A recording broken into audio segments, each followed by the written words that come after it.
Alright, so first of all, let's address where I've been for the last 6 months. Short recap, I started making videos in quarantine after graduating college, but I recently got a job, moved out, and because I make TV for a living, I am probably never awake when you are, and I eat sleep for dinner, so adjusting to all of this has been quite the trip. But I saw that the YouTube algorithm gods have shined upon my channel somewhat favorably, and people in the comments of the 2 videos I do have up actually want me to make more content, which I genuinely am flattered by.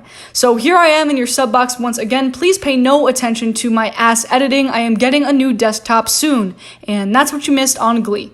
Today we're going to touch on something that was a brief anecdote in one of my previous videos. It's a website called Quizilla, aka a godless wasteland, where a lot of people who couldn't figure out Tumblr discovered what the concept of horny was for the first time.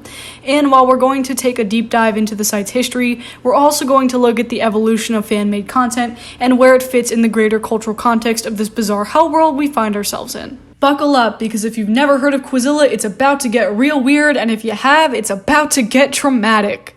Quizilla was launched in the summer of 2002 by Matthew Nielsen, who went by the name Zunker. The site's original purpose, as implied by its name, was a place where people could create as well as take their own quizzes and tests. A lot of these quizzes were entrenched in the pop culture of the time. For example, which Hogwarts house are you? Or which Twilight boy would you fall in love with? So think like those personality quizzes on BuzzFeed, but if they were made by you in the 7th grade. The site also hosted quizzes in the test format, where you could provide questions to users who would then fill out right or wrong answers and receive a score at the end. The template that allowed the creation of these quizzes and tests was super easy to use and figure out, which then led to some unintended consequences. As the site gained popularity, people began using the quizzes as a way of creating their own choose-your-own-adventure or self-insert fanfiction, where each of the quiz's questions were establishing context to different parts of the story, and the answers were set up so that you, as the character, could interact with or help progress the plot. So, for example, you saw a lot of 7 minutes in heaven with a vampire emo boy, or spin the bottle with Naruto quizzes that were really just a roundabout way of fanfic authors getting to publish their own self-insert stories that were banned on other sites like fanfiction.net. When asked in a Reddit forum about this phenomenon, Quizilla creator Zunker said, "I don't understand either, especially since the quiz editor that was used from 2002 to 2006 was really not good for anything more than a few lines of text per question and only 1 line per answer. However, that being said, they're one of the biggest reasons Quizilla stayed around for as long as it did. Quizzes were fun, and people would spend hours taking them, but not many people wanted to spend the time to make a really good quiz. But stories, people would gladly spend weeks writing stories and building their own little worlds. Part of me thinks that the users didn't really understand the quiz mechanism, and so they thought it was a choose-your-own-adventure type thing, but it really wasn't.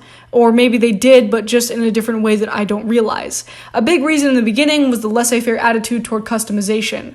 Early on, the users figured out how to put CSS and JS into quizzes, and the system fully accepted it, unlike many other user-generated content sites at the time. So, alright, Quizilla was taking the form of an underground fanfic site with a bizarre format to get somebody's rocks off, but the content itself became another problem. Again, while Tumblr was its own little wasteland that people were figuring out, sites like Quizilla technically were banning what they considered to be pornographic content. But hell hath no fury like teenage girls who started creating lemon quizzes to get around the site's filters, almost like a code that would signal to users that they could inquire within for explicit content.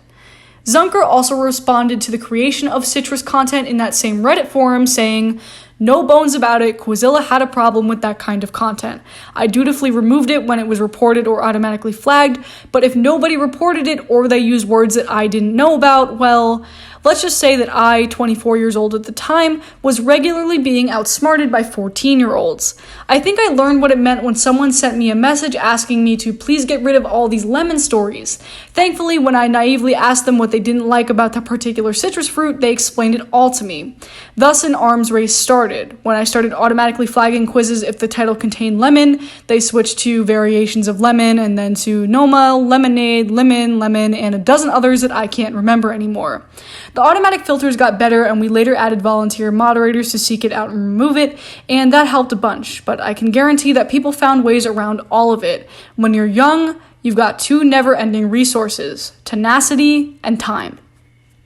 After a while, the site decided to catch up to what the people wanted and expanded with categories like stories, poems, and other user-generated content.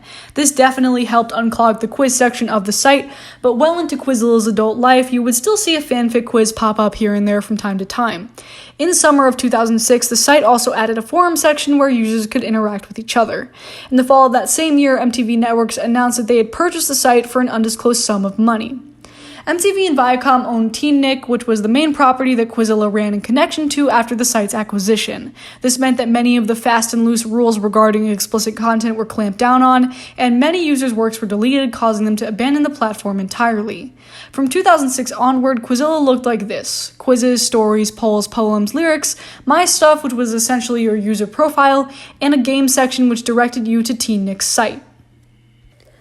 While people tried their best to get around the new content moderators, they rarely got away with posting smut anymore, and many think that the final nail in the coffin was that the new site runners decided to impose a word limit on quizzes, essentially rendering the fanfic quiz format to be useless. This not only meant that the format could never be used again, but also that the pre-existing quizzes had entire chapters deleted if they went over the newly designated word count. The site existed in a weird purgatory until 2010, where users woke up to their profiles being completely erased. Many stories were inexplicably deleted, and links began taking users to Error 404 pages. And after this, Quizilla was more or less neglected for several years. By 2014, the site was completely shut down, and the URL now directs to Teen Nick's website. Zunker posted about the site's closure back in 2014, saying, "I guess as Quizilla user number 1, I should jump in and talk about this. I found out about this a month ago via Twitter, and I've been meaning to write something about it but could never get the right words.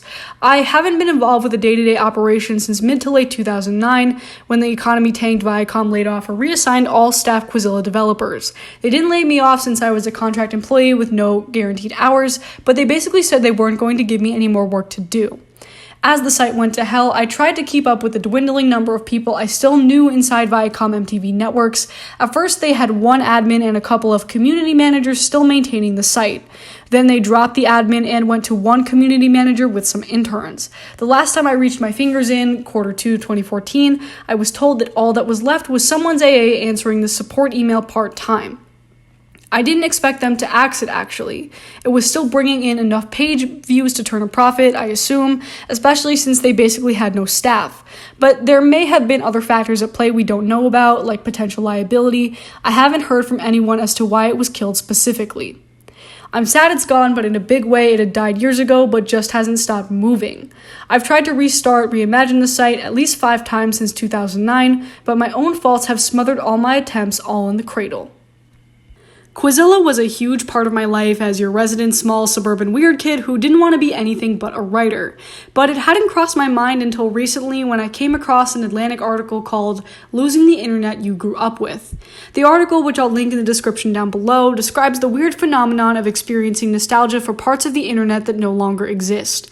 And I think this can only really be named by the generation of kids that grew up on the internet as it was transitioning into the corporate entity that it is now. I'll admit that a lot of who I am today was formed by sites like Tumblr, Meba, and yes, even Quizilla. Just a note before you ask, I will not tell you what my old screen name was because I actually had a pretty big following on there as a kid, and I constantly think about how I was not equipped to handle that kind of attention at all as I overshared things about my personal life on my profile, and I genuinely am afraid that if I say it, some of you will know who I was. Anyway, I think a lot about how internet today is almost more terrifying than it was back then. Algorithms for sites like Facebook and YouTube have made it so that you leave a digital imprint for someone to manipulate from the very moment you create a profile, and that has led to some pretty scary shit. So while it's frustrating that I'll never be able to access some of the things I used to remember fondly in the older age of being online TM, I think that maybe it's for the best. I mean, I still cringe when I look back on my Facebook memories and am forced to confront a digital record of how stupid I was back in 2011. Should have just stuck to the stupid farm game and been on my way. If you ask the average unassuming person what they know about fanfiction, they'll probably either have some base knowledge of Wattpad or recall the story of E.L. James posting some badly written Twilight smut and turning it into 50 Shades of Grey. But I can't help but wonder how many successful writers out there were formatively shaped by a Quizilla or Amoeba or anything back in the Wild West days of the internet. How much of our current identities do come from the types of media we used to consume before algorithms dictated that? And how strange is it that we can't look back on those things anymore because they've been lost to time?